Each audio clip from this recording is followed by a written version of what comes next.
Today's book is Strategic Relocation by Joel and Andrew Skousen. Cabin in the woods. Beautiful mountains and lakes. Oh, gorgeous. Have you ever thought about the topic of strategic relocation? Over the past few years, we've dealt with some pretty volatile conditions in our world, right? It's kind of beginning to be a hot topic. Even if you're not one of those people who are thinking about strategically relocating, this book is also great coffee table material. It's just so darn interesting. If you're a nonfiction lover like I am, it's fun just to kind of read about this stuff sometimes. So let's go through it. This book covers all areas of the world, but tends to focus on the United States. 17 chapters and 4 sections. Chapter 1, Essential Criteria, and that wants you to consider things like what threats do you see, customizing your strategy. Chapter 2 is Geography and Climate. Chapter 3, Freedoms and Politics. Chapter 4, Crime and Standard of Living. Chapter 5, Prospects for War, Invasion, and Terrorism. Chapter 6, Regional Scorecard. Section 2, U.S. and Canada, Geography and Climate. Chapter 8, Freedom and Politics. Chapter 9, Crime, Health, and Quality of Life. Chapter 10, War, Invasion, and Terrorism. 11, Government Intrusion on Liberty and Individual Rights. Section 3, Customize a plan for your own situation. Pretty important. Choose a safe place is Chapter 13. Make contingency plans if you must live or work near a big city is Chapter 14. Chapter 15, Prepare for the worst. Section 4, Regional and State Ratings.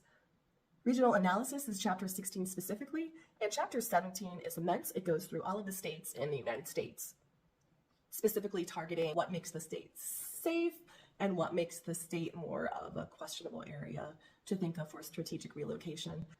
This is the section on selecting a safe country. Page 33, I'm just going to jump around a little bit because this book is huge. I can't show you the whole darn thing. It talks about biological and chemical war and nuclear war. Very, very sad and upsetting topics, but they are real in our world.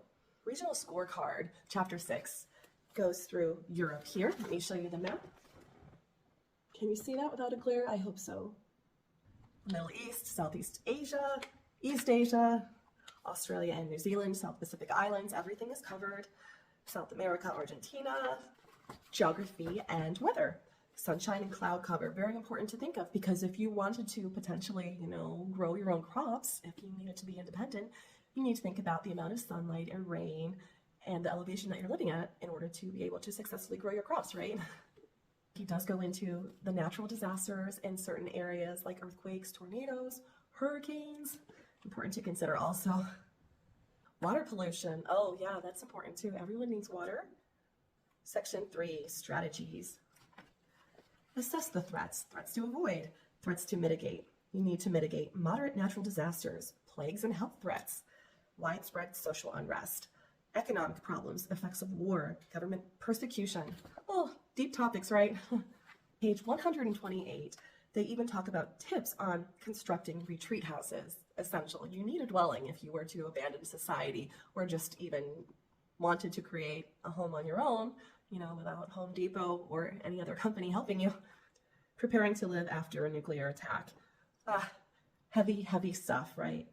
Talks about growing food, protecting animals and livestock.